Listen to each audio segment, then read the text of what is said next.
Queria ler um texto com vocês, em Romanos capítulo 12, a partir do verso de número 11, o apóstolo Paulo, ele está falando com a igreja de Roma, e ele dá algumas instruções, orientações para aquela igreja, para aqueles irmãos, e essas orientações, obviamente, elas servem para nós.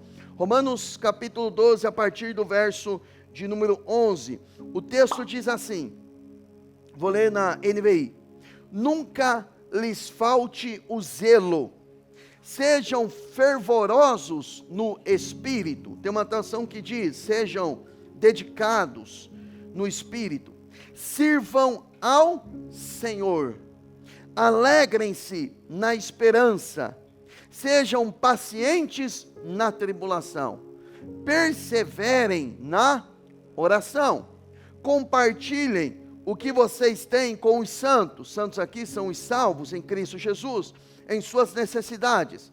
Pratiquem a hospitalidade.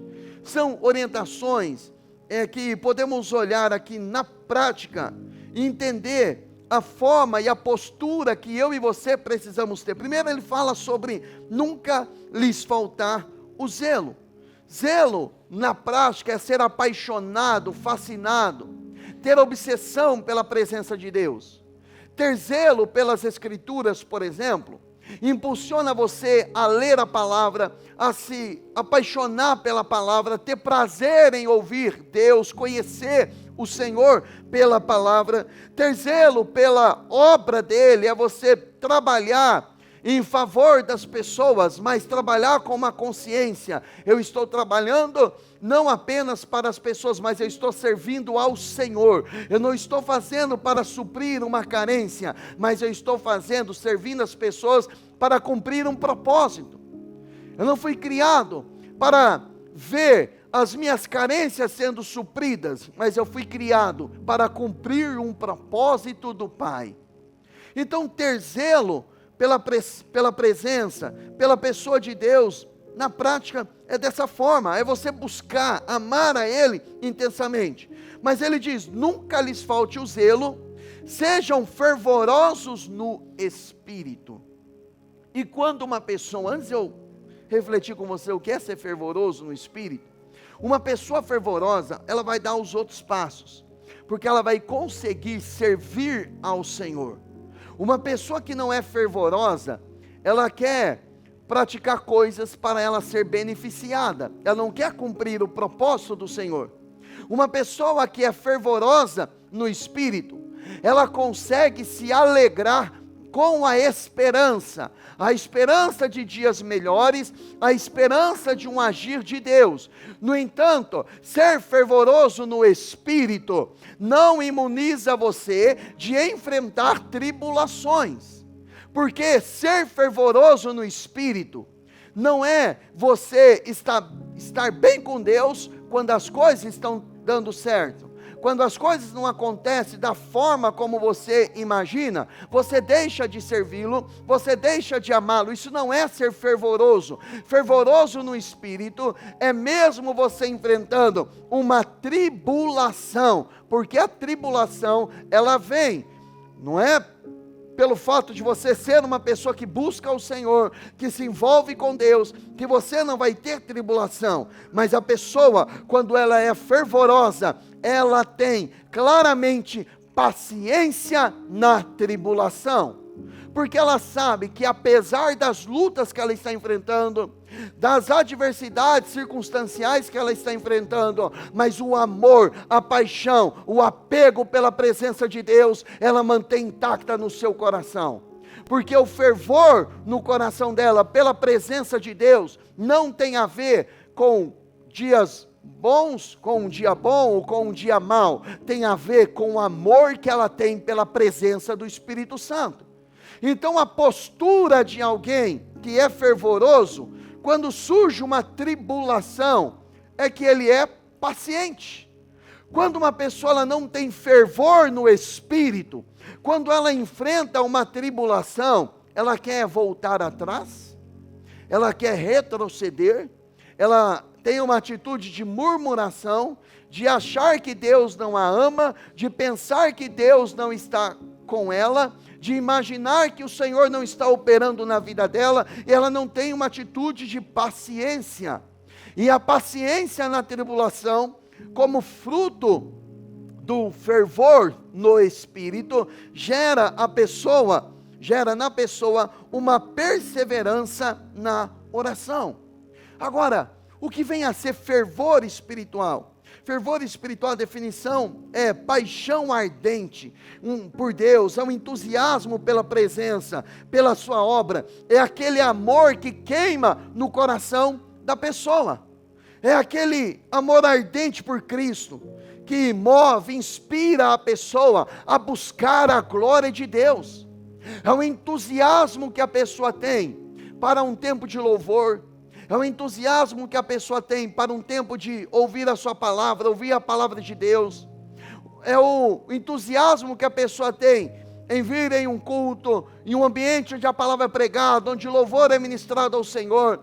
É aquele anseio, aquele desejo no íntimo da pessoa de gastar, de investir tempo na presença de Deus. E esse fervor espiritual, ele é como um fogo queimando no coração da pessoa, é como um fogo ardendo dentro da pessoa, que independente de circunstâncias externas, o que ela quer é a presença de Deus. Então, quando eu uso como temática, restaurar o fervor espiritual, essa palavra restauração, ela obviamente, a palavra restaurar, ela significa voltar ao estado original. E eu e você fomos criados para adorar a Deus, eu e você fomos criados para sermos cheios da presença de Deus, para sermos cheios da presença do Espírito Santo. Então voltar ao estado normal, entre aspas, que é um estado espiritual, é realmente você deixar aquela frieza e voltar a queimar pela presença dEle. Eu vou dar um exemplo de uma pessoa que estava enfrentando crises emocionais e no seu pensamento, mas o seu coração estava queimando pela presença de Deus. Estou falando do profeta Jeremias. Jeremias foi um profeta que não viu muito resultado na sua pregação, porque Jeremias foi levantado por Deus para liberar uma palavra de juízo, para despertar arrependimento no coração das pessoas. Deus estava levantando Jeremias para denunciar o pecado do povo, e Deus estava dizendo através de Jeremias: Jeremias, se esse povo não se arrepender, eu vou levá-los para o cativeiro, eles vão ficar no cativeiro. E Jeremias pregava, e pregava, e não tinha resultado. As pessoas não acreditavam, as pessoas não se arrependiam dos seus pecados. E olha o que Jeremias, ele diz, em Jeremias capítulo 20, a partir do verso 8. O texto diz assim: sempre que falo, é para gritar que há violência e destruição, porque a palavra profética dele era uma palavra dura. Por isso, a palavra do Senhor trouxe-me insulto e censura o tempo todo. Ou seja, ele carregando uma palavra profética, carregando uma mensagem de Deus, andando em santidade, em comunhão com ele, fazendo a vontade de Deus, o que é que Jeremias ele ganhava? Insulto e censura. Você já se questionou da seguinte forma: puxa vida, eu estou fazendo a vontade de Deus e eu estou sendo perseguido. Eu estou fazendo a vontade de Deus, estão falando de mim. Eu estou fazendo a vontade de Deus e estão me censurando. Estou fazendo a vontade de Deus e parece que o tempo todo eu só tenho um levante de pessoas contra mim. Eu só tenho um levante de situações, de circunstâncias. Pois bem, Jeremias estava com esse sentimento. Ele diz: por causa da palavra do Senhor, essa palavra trouxe-me insulto, porque eu estou pregando e as pessoas estão me insultando. Eu estou pregando e as pessoas estão me censurando, elas não estão me recebendo. Aliás, na parábola do semeador, uma das sementes que foram semeadas, Jesus ele disse que alguns recebem a palavra com alegria, mas por causa da perseguição, da tribulação, de terem recebido uma palavra, logo eles se ofendem e deixam aquela palavra. Então você não pode se permitir, pelo fato de você estar sendo insultado, pelo fato de você estar sendo, de repente as pessoas estão até zombando de você, nem por isso você pode voltar atrás. Você tem esse fervor no seu espírito e você vai continuar caminhando com ele, amém? Fale para o seu irmão, continue caminhando com ele. Aí o verso 9, mas se eu digo, Jeremias falando, se eu digo, não mencionarei, nem falarei mais em seu nome. O que ele estava dizendo? Se eu falar que eu não vou mais fazer a sua obra, eu não vou mais profetizar, eu não vou mais anunciar, eu não vou mais cumprir o meu propósito. Se eu falar isso, é como se um fogo ardesse em meu coração, um fogo dentro de mim. Estou exausto, tentando contê-lo, já não posso mais. Ele diz, se eu digo que eu não vou mais profetizar, que eu estou cansado de tudo isso, esse fogo, ele começa a arder no meu coração. Ou seja, eu tenho um fogo queimando dentro de mim. Eu tenho uma presença queimando dentro de mim. E essa presença, se eu luto contra ela, eu vou me derretendo. Se eu luto contra ela, eu vou me cansando. Eu não aguento mais. Ou seja, quando ele disse, eu já não posso mais, é como se ele estivesse dizendo, Senhor, eu me rendo ao teu fogo. Eu me rendo à tua presença. Eu não vou mais me calar. Eu não vou mais retroceder. Eu vou continuar fazendo a tua vontade. Era isso que Jeremias está anunciando aqui, que esse fogo queimando não permitia que ele desistisse. Por que pessoas desistem do ministério? Por que pessoas desistem do seu chamado?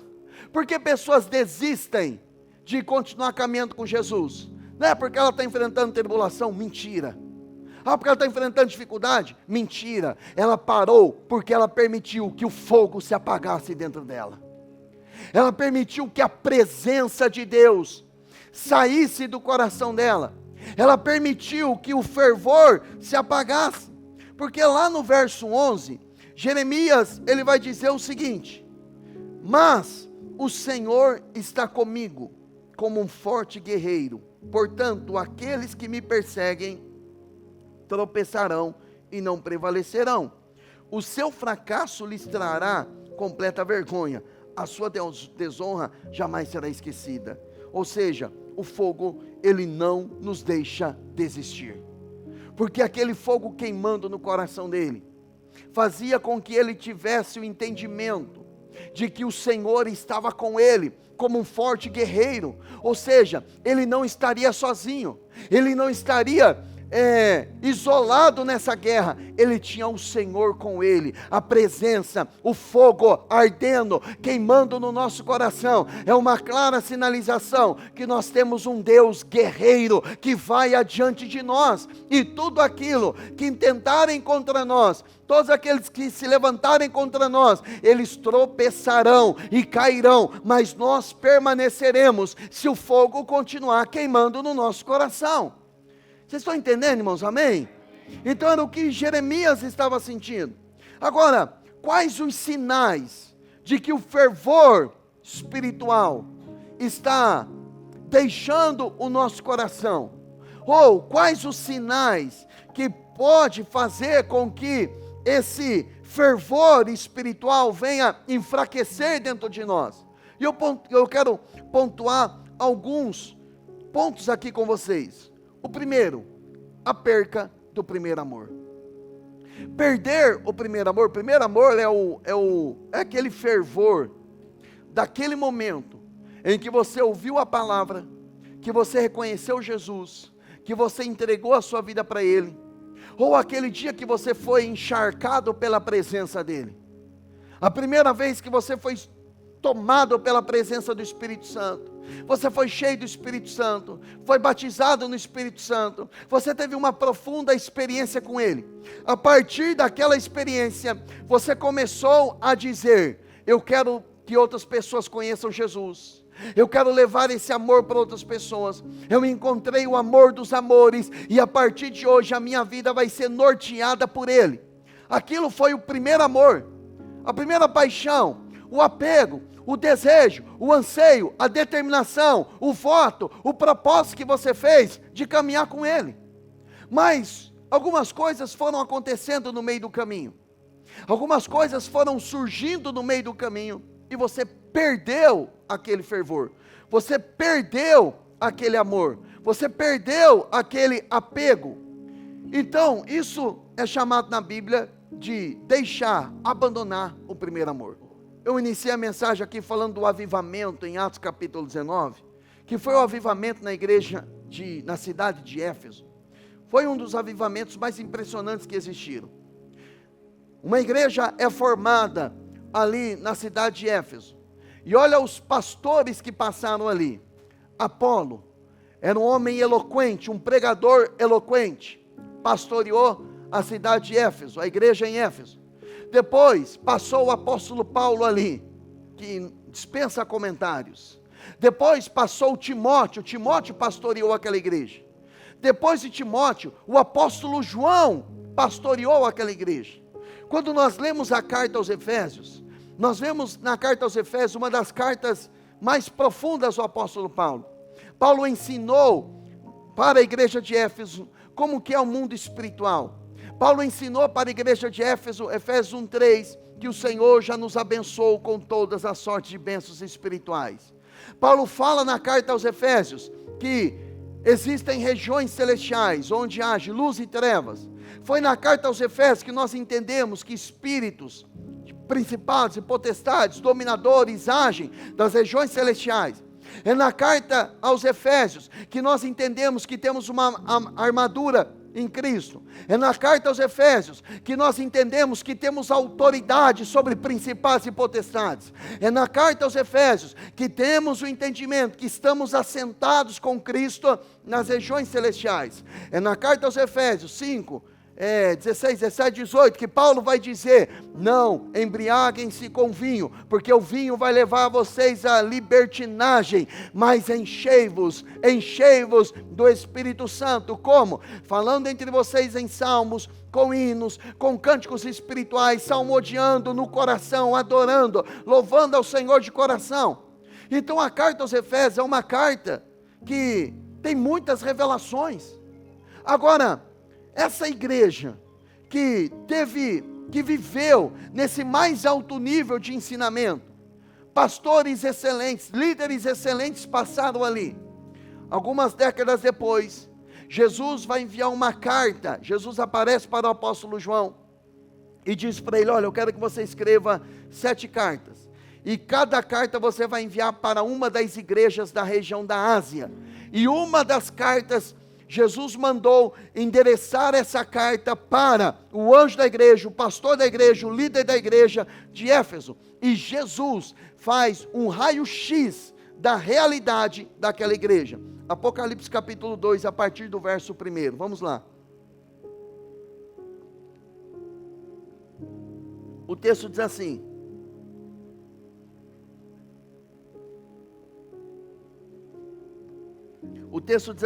ao anjo da igreja em Éfeso, escreva: estas são as palavras daquele que tem as 7 estrelas em sua mão direita e anda entre os 7 candelabros de ouro.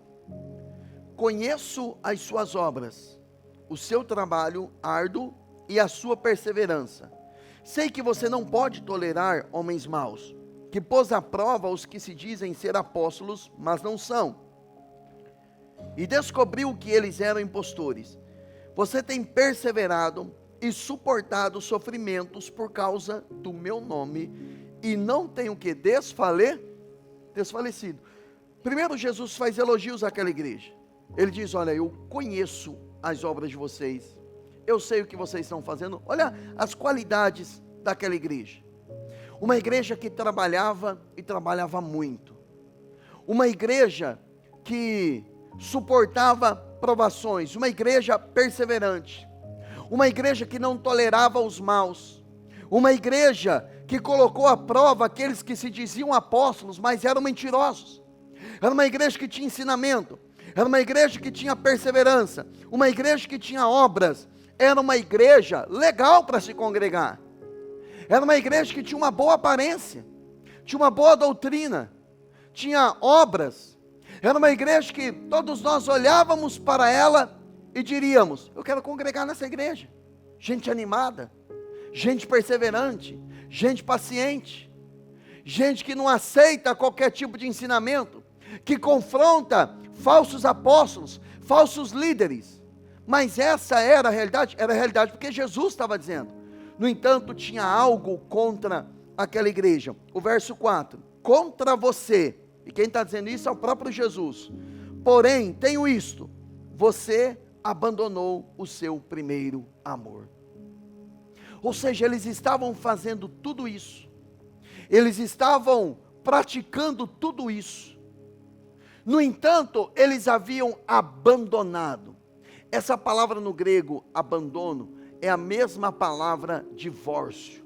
Ou seja, vocês se divorciaram do primeiro amor, vocês se divorciaram do fervor, vocês se divorciaram da paixão pela minha presença, vocês se divorciaram daquilo que é precioso.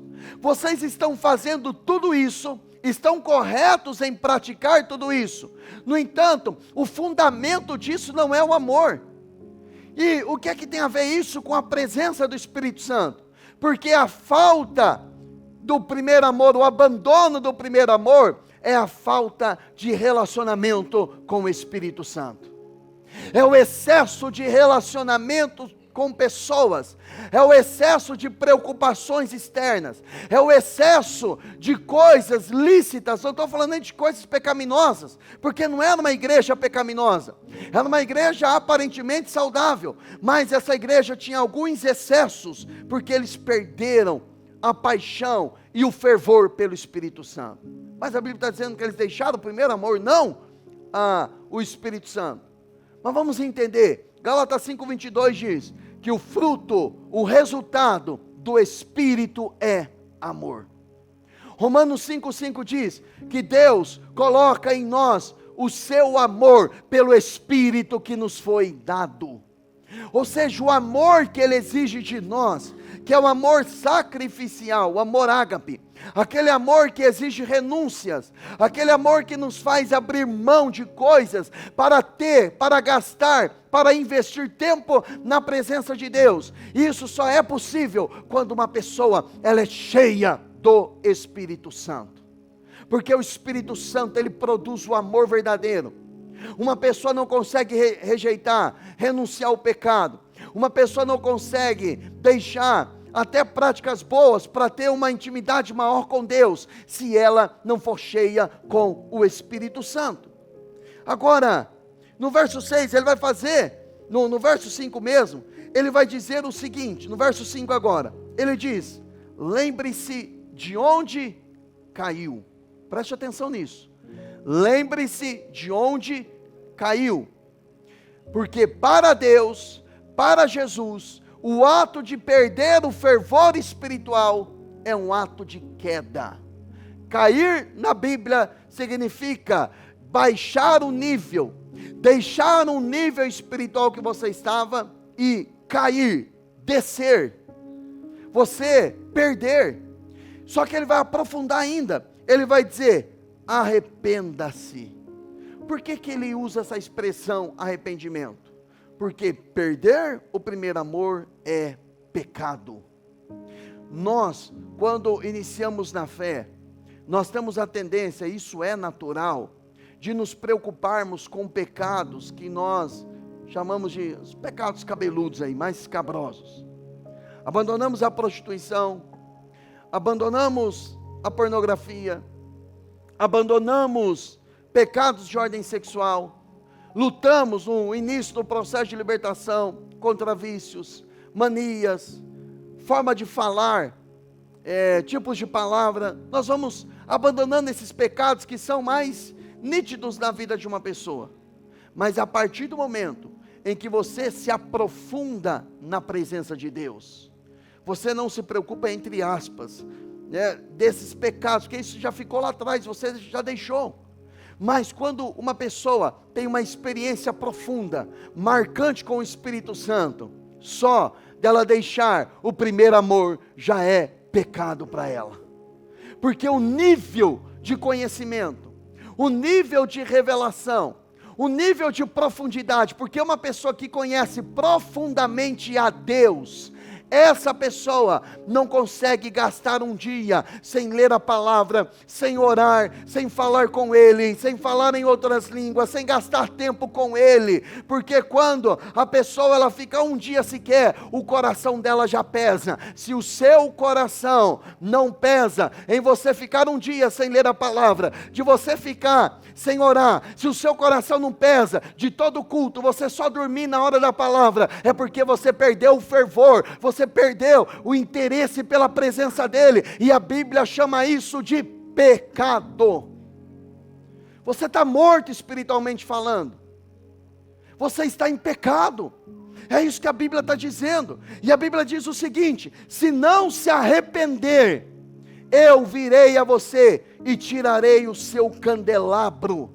O que significa isso, candelabro? Candelabro é iluminação, é para iluminar. Candelabro significa entendimento. Essa palavra candelabro aqui, nós poderíamos usar ela para pelo menos 4 coisas do que significa remover o candelabro ou o candeeiro. Primeiro, perda da presença de Deus. Segunda coisa, fim do testemunho cristão. É quando a pessoa ela não consegue mais ser uma testemunha de Jesus. As pessoas que estão à volta dela não vê mais Jesus na vida dela. Ela não tem mais o poder de influência para influenciar pessoas para a palavra. Ela só é influenciada por outras pessoas para a prática do pecado, porque ela perde aquele poder espiritual. Ela perde aquela influência de Deus, a influência do Espírito na vida dela. A quarta coisa, ela é a perca da revelação. Ela não compreende mais as coisas espirituais. Ela não consegue entender. Quando eu começo um processo de aconselhamento com alguém, geralmente, se eu percebo que há resquícios de religiosidade na vida da pessoa, ou para ver se tem resquícios de religiosidade, eu passo para a pessoa ler carta aos Efésios, e eu faço algumas perguntas ali e digo para ela: vou te dar uma semana, 15 dias, 20 dias, e depois você vai me trazer a resposta de tudo isso. E eu tenho visto pessoas que têm boa interpretação de texto, pessoas que sabem ler perfeitamente, mas na hora de interpretar, elas interpretam tudo errado. A Bíblia, falando da Bíblia, quando elas vão interpretar, elas interpretam tudo errado. É lógico que é normal para quem está começando na fé, quem é novo convertido, isso é absolutamente normal, mas eu estou falando de gente, já tem de pastores com religiosidade, irmão, um pastor, um líder com espírito de religiosidade, ele lê uma coisa, ele interpreta uma coisa completamente diferente, porque tem religiosidade na vida dele.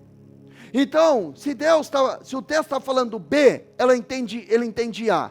Se o texto está falando de A, ele vai entender B, porque o espírito de religiosidade furta a revelação. Talvez o candeeiro foi removido porque perdeu o primeiro amor.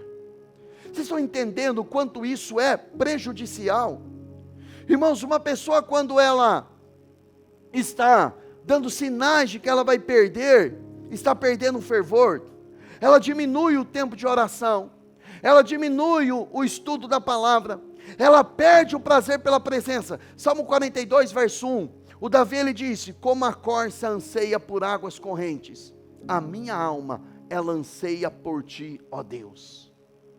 A alma de Davi, ele ansiava, ele possuía anseio pela presença de Deus, ele tinha desejo, ele suspirava pela presença de Deus. Eu quero a presença, eu quero a presença, eu quero a presença de Deus, eu quero gastar tempo com Ele, eu quero sentir a glória dEle, eu quero o toque dEle, eu quero a presença dEle. Eu não quero saber se eu estou vencendo ou se eu estou perdendo, eu não quero saber se eu estou ganhando ou se eu estou perdendo, o que eu quero é a presença dEle. Lembre-se que o fervoroso de espírito, ele é paciente na tribulação.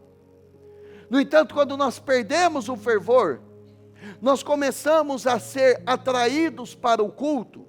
Eu vou para o culto porque eu vou receber uma vitória. Eu vou para o culto para receber uma bênção.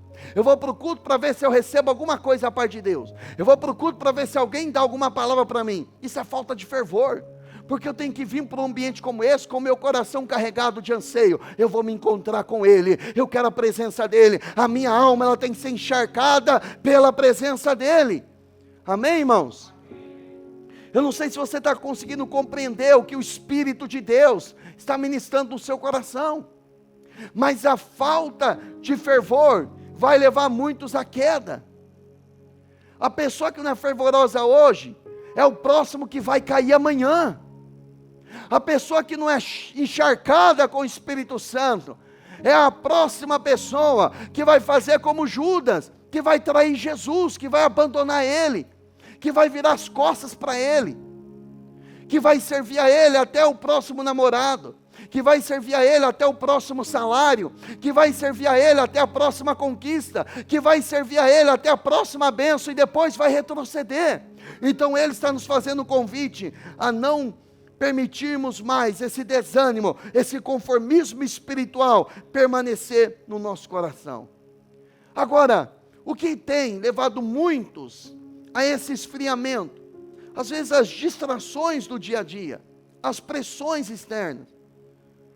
Primeira carta de João 2,15, o apóstolo João, ele fala para não amarmos o mundo nem o que nele há. Se alguém ama o mundo, o amor do Pai não está nele. Ou seja, quando a pessoa ela se distrai muito com as coisas desse mundo, a ponto de esmagar, de sufocar a vida espiritual dela. Em Atos capítulo 6, quando a igreja primitiva estava crescendo, começou a ter muita disputa naquela igreja. Começou a ter o grupo dos judeus, o grupo dos helenistas, dos gregos, e na hora da distribuição diária de alimentos, alguns estavam recebendo mais, outros estavam recebendo menos, e começou aquela briga, aquela disputa dentro da igreja, aquelas panelinhas dentro da igreja. Isso não começou de agora, está desde o início da igreja. Aqui, graças a Deus, não tem isso, amém, irmãos? Eu estou falando de outras igrejas, aqui não tem grupinho, não tem disputa, não tem o grupinho do A, o grupinho do B, mas tinha isso na igreja primitiva. E isso começou a perturbar os líderes da igreja. E o tempo que eles começaram a gastar tempo resolvendo isso, roubou eles da oração e do ministério da palavra. E eles tiveram que tomar uma decisão que, para mim, no mínimo, foi impressionante. Eles disseram: olha, não convém a gente ficar se preocupando com isso. Nós vamos colocar homens para cuidar disso, outras pessoas para cuidar disso, mas nós nos dedicaremos à oração e ao ministério da palavra. Porque eles entenderam que resolver essas picuinhas, gastar tempo em saber o que o outro está dizendo, o que o outro está fazendo, por que um recebe mais, outro recebe menos, isso estava esvairindo a unção, a graça, o favor de Deus sobre eles, e eles tomaram uma decisão, no mínimo radical: nós não vamos nos preocupar com isso, nós nos preocuparemos com a oração e com o ministério da palavra. Alguns estão perdendo o fervor, porque estão deixando a oração, estão deixando com que as distrações, as preocupações roubem o tempo de oração. Aí sabe o que acontece? Quando nós perdemos o fervor espiritual, passamos a ser mendigos espirituais, vivemos na dependência de alguém orando por nós. Não, eu acho que tem um cara ali que é forte na oração, eu vou lá para ele orar por mim. Não, acho que lá tem uma mulher de oração, eu vou lá para ela orar, porque ela vai resolver o meu problema. Por que nós fazemos isso? Falta de intimidade com o Pai. Então rouba de nós a ousadia, rouba de nós a intrepidez, porque falta de comunhão com o Pai é falta de revelação de quem somos, da autoridade que possuímos, e passamos a viver na mendigância espiritual, na dependência de um homem de Deus, na dependência de uma mulher de Deus, quando eu e você temos acesso até a presença do Pai. Então gaste tempo se relacionando com Ele. Agora, algumas coisas, uma outra coisa que também rouba o nosso fervor, é pecado escondido, é pecado não confessado, é pecado que que é colocado debaixo do pano. Não, eu fiz, ninguém está sabendo. Isso vai roubando, vai sugando a vida espiritual da pessoa. A pessoa está morrendo espiritualmente falando.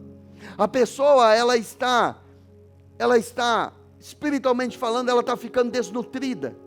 Ela está perdendo o fervor, ela está perdendo o prazer. O pecado está matando ela, o pecado está destruindo ela, e a pessoa não confessa. Se confessarmos os nossos pecados, Ele é fiel e justo para nos perdoar os pecados e nos purificar de toda injustiça. Agora, dito isso, o que é que eu tenho que fazer para restaurar o meu fervor espiritual? Porque eu não posso apenas receber a denúncia de que eu estou espiritualmente frio. Eu não posso apenas ser confrontado. Eu preciso dar uma resposta àquilo que Deus está ministrando ao meu coração. Então, o que eu faço para restaurar? Eu quero colocar pelo menos 4 coisas aqui. A primeira é arrependimento e confissão. É quando a pessoa reconhece. Ela reconhece que perder o primeiro amor é pecado. Perder o primeiro amor é pecado. Se é pecado, o que é que Jesus falou? Arrependa-se, lembra-te de onde você caiu. Alguma coisa aconteceu para você abandonar o primeiro amor.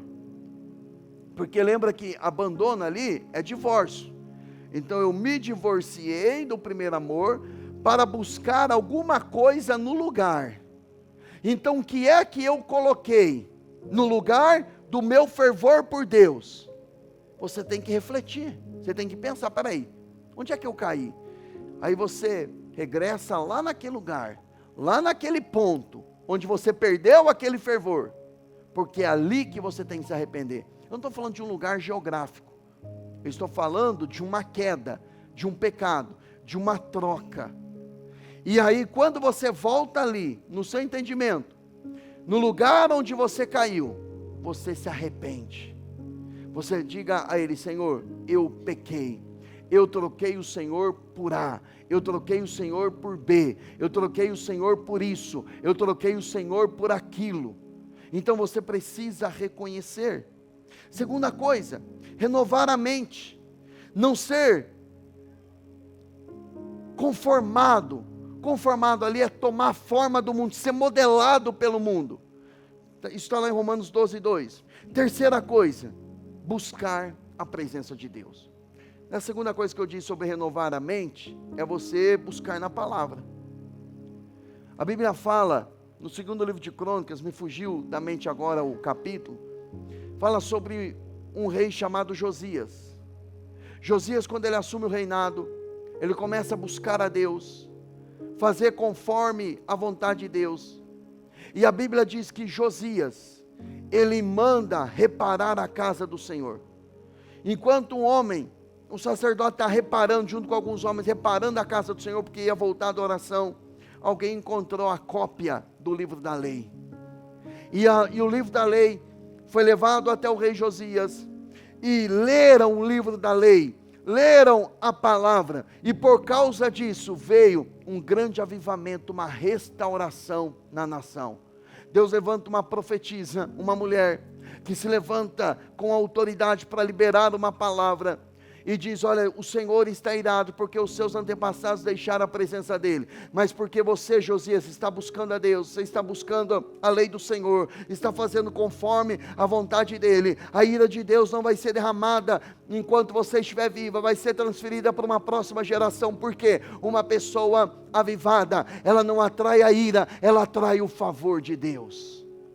Então, ao ler a palavra, isso vai produzir mudança em você. Uma outra coisa, quando você for restaurado no seu fervor, você vai servir ao próximo. Falamos muito sobre Deus não querer o nosso serviço, Deus querer a nossa presença, o nosso coração, perfeito. No entanto, uma pessoa que está na presença dEle, ela vai voltar a servir, mas vai ser diferente, porque quando a pessoa perde o fervor, ela serve por um elogio. Se um líder elogia ela, ela se sente satisfeita. Se não elogia ela, fala, também não vou fazer mais, nem para me agradecer. Porque o coração dela está nivelado em coisas inconstantes.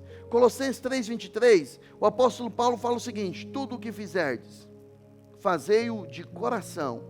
Agora olha que interessante, como para o Senhor, e não para os homens. Então, absolutamente tudo que você for fazer, a partir do fervor, você vai fazer de todo o seu coração, como para o Senhor. E Paulo vai mais fundo ainda, que não dá tempo de nós discorrermos sobre isso. Paulo fala para você olhar para o seu patrão, para o seu empregador, e servi-lo como você estivesse servindo Jesus. Mas ele é ímpio, é uma melhor oportunidade, porque ao ser o melhor funcionário ali, quando você executa o serviço com maestria, você está glorificando a Deus. Quando você faz de uma forma relapsa, de uma forma relaxada, você está oferecendo isso para o Senhor, não é para o seu patrão que você está trabalhando, você está fazendo para quem? Para o Senhor, é a forma como Deus, e você que é líder, você que é patrão, os seus funcionários, você tem que servir eles como, a Bíblia diz isso, como você estiver servindo ao Senhor. Quando você está tratando aquele que é subordinado a você com estupidez, você está tratando Cristo dessa forma. Quando você está sendo injusto com ele, você está sendo injusto com o Senhor. Então, a medida é para ambos. Agora, outra coisa que nos traz restauração é o poder do Espírito Santo. Não existe fervor se não tiver o poder do Espírito Santo. Atos 1:8, recebereis poder ao descer sobre vós o Espírito Santo, e ser-me-eis minhas testemunhas. Quando o Espírito Santo desce, quando o Espírito Santo vem sobre a vida de uma pessoa, ele habilita a pessoa a caminhar em fervor, ele habilita a pessoa a transmitir a luz de Cristo, o poder de Cristo, a glória de Deus. E como o Espírito Santo vem? Por intermédio da oração e por intermédio da palavra. Atos capítulo 2, verso 4. Eles receberam o Espírito Santo e começaram a falar em línguas conforme o Espírito concedia. Por que o Espírito Santo veio? Estavam todos reunidos fazendo o quê? Orando. Atos capítulo 8. Avivamento em Samaria. Derramamento de cura, de milagres, de transformação. A igreja de Jerusalém fica sabendo que Samaria recebeu a palavra e eles enviaram para lá Pedro e João. Para quê? Para Pedro e João orar, para que eles recebessem o Espírito Santo. E enquanto Pedro e João estavam orando por eles, eles foram cheios do Espírito Santo. Em Atos capítulo 10, verso 44, Pedro está pregando, preste atenção nisso, Pedro está pregando a palavra. Ele está pregando a palavra, as pessoas estão ouvindo, estão prestando atenção na mensagem de Pedro. Enquanto Pedro estava pregando, caiu sobre eles o Espírito Santo, e começaram a falar em outras línguas, conforme o Espírito Santo concedia. Por que o Espírito Santo concede uma nova linguagem? Porque quem ora em línguas, edifica a si mesmo. Aquilo que Deus vai fazer através de você, você precisa ter estrutura, e essa estrutura, ela está limitada ao tempo que você gasta orando e falando em outras línguas. Enquanto você está falando em outras línguas, você está edificando o seu espírito, você está construindo degrau por degrau, estrutura espiritual para você suportar aquilo que você vai ter que enfrentar como uma ferramenta de preparo para aquilo que Deus tem para a sua vida. Quando nós iniciamos aqui a igreja, eu me movi fora do tempo, iniciamos aqui, e eu já quis iniciar logo uma outra igreja no bairro das Moreninhas, e nós pregávamos de manhã aqui, não tinha um culto da noite, ia para as Moreninhas. E um dia no culto, antes de começar o culto, eu estava sentado na cadeira lá nas Moreninhas, isso em 2019. E aí o Espírito Santo falou no meu coração: essa semana você vai gastar um tempo orando 1h30 pela manhã em línguas, depois você volta para a igreja de novo e você vai orar 1h30 à tarde, porque senão você não vai suportar aquilo que eu vou entregar nas suas mãos. E eu sabia que eu tive a testificação que ia passar uma tribulação muito grande. E eu vim aqui para a igreja, e comecei já logo na segunda-feira, isso foi um domingo à noite. Segunda-feira pela manhã, eu sentei aqui nesse altar, e fiquei 1h em línguas, 1h30 falando em línguas, 1h30, a minha mente queria orar por outra coisa, mas eu falei: não, o Senhor falou 1h30 em línguas, 1h30 então. Ia para casa, almoçava à tarde, voltei aqui, e fiquei por uma semana fazendo esse propósito, que foi uma diretiva, uma direção do Espírito Santo, e aparentemente não estava acontecendo nada. Passou-se alguns dias, eu entendi que eu tinha me movido fora do tempo, aí fechamos lá, ficamos com um prejuízo, e na época o pastor Renato assumiu a conta. É bom você ter pai, né? Foi lá e falou: fica tranquilo, eu pago a conta, paga a multa era R$4.500, que era a multa para quebrar um contrato de aluguel, fora outras coisas, nós tínhamos investido dinheiro para reformar lá, mas enfim, aí eu vim aqui no culto, pedi perdão para os irmãos que nos ajudaram lá, e eu falei: mano, vamos ficar por aqui mesmo. Veio uma tribulação que me esmagou literalmente, passamos por isso, permanecemos orando, na época perdi o carro, e foi uma tribulação grande, mas permanecemos porque o meu espírito estava edificado, e depois Deus mudou a nossa sorte, porque naquela época você não estava aqui, agora você está aqui, ó. A gente vinha para pregar, tinha 5, 6 pessoas no culto da manhã, e eu lembro que depois desse período, dessa fase, o nosso primeiro culto à noite, quando chegou o primeiro domingo que tem um culto à noite, eu lembro até hoje, aí veio de manhã, veio umas 30 pessoas, eu falei: meu Deus, não vai vir ninguém, que era a quantidade de membros que nós tínhamos. O primeiro culto à noite, quando nós abrimos aqui, o primeiro culto veio 30 e poucas pessoas de manhã, quando foi à noite já tinha 42 pessoas, tinha gente que chegou em mim e falou assim: pastor, só estava esperando o senhor abrir o culto domingo à noite. Ou seja, eu estava indo por um caminho oposto, mas o orar em línguas foi me alinhando à vontade de Deus, me deu graça, me deu força para suportar a tribulação, e hoje as promessas de Deus estão se cumprindo, por conta de gastar tempo com o Espírito Santo. Então a oração em línguas, ela vai nivelar isso. Então quando você é cheio do Espírito Santo, essa presença vem sobre você, e você começa a suportar aquilo que você não suportava. Você suporta o insuportável, você perdoa o imperdoável, você faz aquilo que não tem como você fazer humanamente, porque você vai muito além da sua capacidade, porque você aprende a caminhar no fogo e na presença do Espírito Santo. Então eu queria encorajar você nessa noite a se arrepender diante do Senhor e dizer a Ele: Senhor, eu tenho perdido o fervor por Ti, mas eu quero me arrepender nessa noite, e eu quero voltar a esse ambiente.